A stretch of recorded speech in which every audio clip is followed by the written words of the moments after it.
সবাইকে hello. ডাব্লিউজিএস ministries থেকে আমি ডক্টর জোনাথন উইলিয়ামস। আজ আমরা আমাদের গল্প বলার প্রশিক্ষণে আরও এগিয়ে যাব। আমরা অপরাধবোধ, লজ্জা এবং ভয়ের বিষয়গুলো নিয়ে আলোচনা করব। পৃথিবীর প্রতিটি মানুষই এই সমস্যাগুলোতে জর্জরিত। এই সমস্যাগুলো হলো আমাদের পাপ এবং আমাদের করা সব অন্যায়ের জন্য অপরাধবোধ করা। এগুলো হলো জীবনে আমাদের ভেঙে যাওয়া সম্পর্কের জন্য লজ্জা অনুভব করা। এবং অনেক মানুষ তাদের চেয়ে শক্তিশালী শক্তির জন্য ভয় পায়, যা অদৃশ্য এবং সাধারণত এটি অশুভ আত্মার সাথে সম্পর্কিত। বিশ্বের কিছু সংস্কৃতিতে এর মধ্যে একটি অন্যটির চেয়ে অনেক বেশি দেখা যায়। ইউরোপ এবং মার্কিন যুক্তরাষ্ট্রের পশ্চিমা সংস্কৃতিতে মানুষ প্রধানত অপরাধবোধের বিষয়টা নিয়ে কাজ করে। অনেক এশীয় এবং দক্ষিণ এশীয় দেশে তারা লজ্জা এবং সম্মানের বিষয়টি নিয়ে কাজ করে, এবং মধ্যপ্রাচ্যের দেশগুলো এর অন্তর্ভুক্ত। এবং তারপর বিশ্বের অনেক দেশে, যেগুলোর কথা আমি মাত্র বললাম, এবং আফ্রিকান সংস্কৃতিতে তারা ভয়ের বিষয়টি নিয়ে কাজ করে, এবং এটি হলো অশুভ আত্মার ভয় এবং তাদের চেয়ে শক্তিশালী শক্তির সাথে কিভাবে মোকাবেলা করতে হয়। এখন আপনারা বিশ্বের জন্য ঈশ্বরের গল্পের 6টি সি সম্পর্কে জেনেছেন। এটি সৃষ্টি দিয়ে শুরু হয় এবং এই গল্পগুলো আপনাকে পুরাতন নিয়ম থেকে নতুন নিয়ম, খ্রিস্টের জীবন এবং সমাপ্তি পর্যন্ত নিয়ে যায়।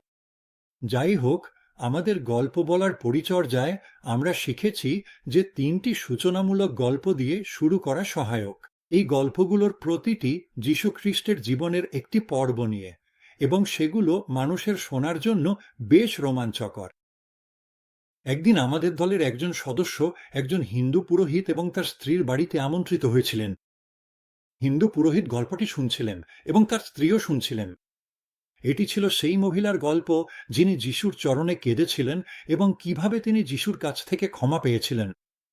আমাদের দলের নেতা যখন গল্পটি বলছিলেন, তিনি লক্ষ্য করলেন যে হিন্দু পুরোহিতের স্ত্রী কাঁদছেন। পরে তিনি তাকে জিজ্ঞেস করলেন কেন তিনি কাঁদছেন, এবং তিনি বললেন, আমি এমন কিছু আগে কখনো শুনিনি যেখানে একজন পবিত্র মানুষের একজন মহিলার প্রতি এমন পবিত্র ভালোবাসা ছিল, এবং যেখানে ঈশ্বর তার সমস্ত পাপের জন্য ক্ষমা করেছিলেন। এটি একটা চমৎকার অভিজ্ঞতা ছিল। অন্য একটি গ্রামে আমাদের দল এই একই গল্প বলছিল। একজন মহিলা পাশ দিয়ে যাচ্ছিলেন এবং তারপর তিনি থামলেন এবং শুনলেন। সভার পর তিনি যা শুনেছেন সে সম্পর্কে দলের সাথে কথা বলেন, এবং তিনি এটি বলেন, আমার পাপের কারণে আমার স্বামী আমাকে প্রতিদিন মারধর করে। আমি ক্ষমা চেয়েছি, কিন্তু সে আমাকে মারধর করতেই থাকে, এবং তাই আমি নিজেকে শেষ করে দেওয়ার সিদ্ধান্ত নিয়েছিলাম। কিন্তু তা করার আগে আমি আপনাদের সবাই শুনতে এসেছিলাম, এবং যিশুর দ্বারা যে মহিলার পাপ ক্ষমা করা হয়েছিল তার গল্পটি আমাকে জানতে সাহায্য করে যে তিনি আমার পাপও ক্ষমা করতে পারেন। আর সেদিন তিনি যীশু খ্রিস্টের কাছে নিজের জীবন উৎসর্গ করেছিলেন। এই ধরনের গল্পগুলো খুব শক্তিশালী, এবং ঈশ্বর সারা বিশ্বে মানুষের জীবনকে স্পর্শ করার জন্য এগুলো ব্যবহার করছেন। আর সেই কারণেই আমরা মানুষকে যিশুর একটি গল্প বলার মাধ্যমে শুরু করি। এখন যিশুর সম্পর্কে এমন 3টে গল্প আছে যা আপনি পুরো গল্পটি শুরু করার জন্য বলতে পারেন। বিশ্বের জন্য ঈশ্বরের গল্পের পুরো 6টি সি, এবং এই 3টি গল্প অপরাধবোধ, লজ্জা এবং ভয়ের 3টি বড় ক্ষেত্র নিয়ে কাজ করে। অপরাধবোধের গল্পটি হল সেই মহিলার গল্প যিনি যিশুর চরণে কেঁদেছিলেন। এটি লুক 7 অধ্যায়ের 36 থেকে 50 পদে পাওয়া যায়, যা ক্ষমার ওপর একটি চমৎকার গল্প। উড়নচণ্ডী পুত্রের গল্পটি লুক 15 অধ্যায়ের 11 থেকে 32 পদ থেকে নেওয়া হয়েছে, এবং এটিও ক্ষমার একটি গল্প, এতে কোনো সন্দেহ নেই। তবে এটি লজ্জারও একটি গল্প, কারণ সেই পুত্র তার কাজের মাধ্যমে তার পিতাকে ভীষণভাবে লজ্জিত করেছিল, এবং সে কেবল তার পিতাকেই নয়, বরং তার পুরো পরিবারকে এবং পুরো গ্রামকে লজ্জিত করেছিল। এটি এমন এক লজ্জার গল্প যা কেউ নিজের ওপর নিয়ে আসে, এবং যা কেউ তার কাজের কারণে অন্যদের ওপর নিয়ে আসে। এবং তারপরে একটি তৃতীয় গল্প আছে যা ভয় নিয়ে কাজ করে।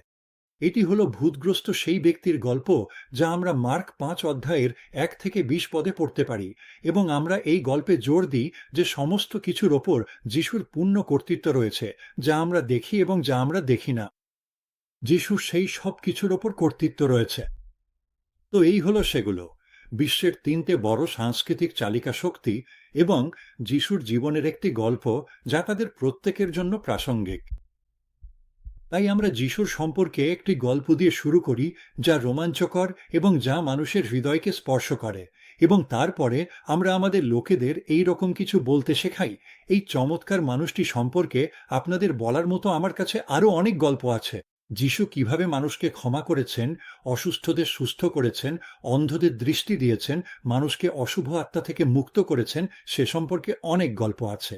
আপনারা এইসব গল্প পছন্দ করবেন, কিন্তু যিশু কেন এই কাজগুলো করেছিলেন এবং কেন তিনি পৃথিবীতে এসেছিলেন তার পূর্ণ কারণ বোঝার জন্য আপনাদের বিশ্বের জন্য ঈশ্বরের ভালোবাসার পুরো গল্পটি জানতে হবে।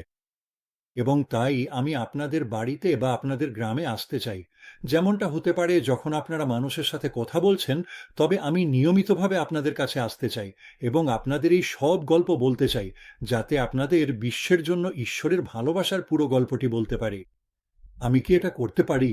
এবং যদি তারা হ্যাঁ বলে, তবে তাদের কাছে যাওয়ার এবং তাদের 6টি অংশে সেই একটি গল্প বলার সুযোগ আপনার কাছে থাকবে, যেখানে সৃষ্টি থেকে শুরু করে বিপর্যয়, নিয়ম এবং আরও অনেক কিছু থাকবে। এবং আপনি দেখাতে পারেন কিভাবে এই সমস্ত গল্প একে অপরের সাথে যুক্ত এবং কিভাবে তারা মহান চতুর্থসি অর্থাৎ খ্রিস্টের গল্পের দিকে নিয়ে যায়। তখন যীশু খ্রিস্ট কে এবং তিনি কি করতে এসেছিলেন সে সম্পর্কে তাদের আরও ভালো ধারণা তৈরি হবে। পুরো গল্পটি শেখার সাথে সাথে তারা যীশু সম্পর্কে কি শিখবে? আচ্ছা, তারা শিখবে যে তিনি সবসময়ই জীবিত ছিলেন। তারা শিখবে যে তিনি সমস্ত কিছু সৃষ্টি করেছেন। আর 6টি সি এর প্রথম বিষয়টি হল সৃষ্টির গল্প। আর তাই আমরা যীশু খ্রিস্টকে সমস্ত কিছুর সৃষ্টির সাথে যুক্ত করছি। এবং তারপর তারা শিখবে যে যীশু খ্রিস্টই বিশ্বের সমস্ত সমস্যার সমাধান। আর এটি দ্বিতীয় সি অর্থাৎ বিপর্যয়ের সি এর সাথে সম্পর্কিত। তারা শিখবে যে যীশু খ্রিস্টই ঈশ্বরের সমস্ত প্রতিশ্রুতি পূরণ করেন। আর এটি চুক্তির গল্পগুলোতে তারা যা শিখবে তার সাথে মিলে যায়। এবং তারপর তারা চতুর্থ সি অর্থাৎ খ্রিস্টের সিতে আসে, যেখানে তারা খ্রিস্ট যা কিছু করেছেন সে সম্পর্কে শোনে। এবং আমরা খ্রিস্টের গল্পগুলোকে জীবনের 4টি দিকের সাথে সম্পর্কিত করি: ওপরে ঈশ্বরের সাথে, বাইরে অন্যদের সাথে, নিচে সৃষ্টির সাথে এবং ভেতরে আমাদের হৃদয়ের সাথে। এবং তারা জানতে পারবে যে যিশু জীবনের এই 4টি দিকের সমাধান, এই প্রতিটি দিকে আমাদের যে সমস্যাগুলো রয়েছে তার সমাধান, এবং কিভাবে তিনি আমাদের পুনরুদ্ধার করতে পারেন। এবং তারপর আমরা তাদের সেই দায়িত্বের গল্পগুলো বলবো এবং জানাবো যে যিশু আমাদের শুধু সেখানেই ছেড়ে দেননি, বরং তিনি আমাদের একটি দায়িত্ব দিয়েছেন, যাতে আমরা গিয়ে অন্য মানুষের কাছে এই গল্পগুলো বলি। আর আমরা কতদিন এটি করব? প্রভু ফিরে না আসা পর্যন্ত, সেই মহান সমাপ্তি পর্যন্ত আমরা এটি করব। সুতরাং আপনি যা করছেন তা হল একটি গল্প বলার সময় নির্ধারণ করা, যেখানে আপনি মানুষকে সৃষ্টি থেকে খ্রিস্ট এবং তার পরবর্তী সুসমাচার শিক্ষা দিতে পারেন। এক অর্থে তারা ধর্মান্তরিত হওয়ার আগেই আপনি তাদের শিষ্যত্ব দিচ্ছেন, কারণ তারা বিশ্বের জন্য ঈশ্বরের ভালোবাসার পুরো পরিকল্পনাটি শিখছে। এখন আমাদের কাছে আপনার জন্য আরও একটি প্রশিক্ষণ ভিডিও রয়েছে, আর এই ভিডিওতে আমরা আপনাকে শেখাবো কিভাবে কারো বাড়িতে এই গল্প বলার সময়টি আয়োজন করতে হয়, এবং একবার এটি আয়োজন করার পর আপনি তাদের সাথে কি বিষয়ে কথা বলবেন এবং কিভাবে সেই গল্প বলার সময়ে একটি আলোচনা পরিচালনা করবেন। আমি এর অপেক্ষায় রইলাম। তবে ততক্ষণ পর্যন্ত প্রভু আপনাকে প্রচুর আশীর্বাদ করুন।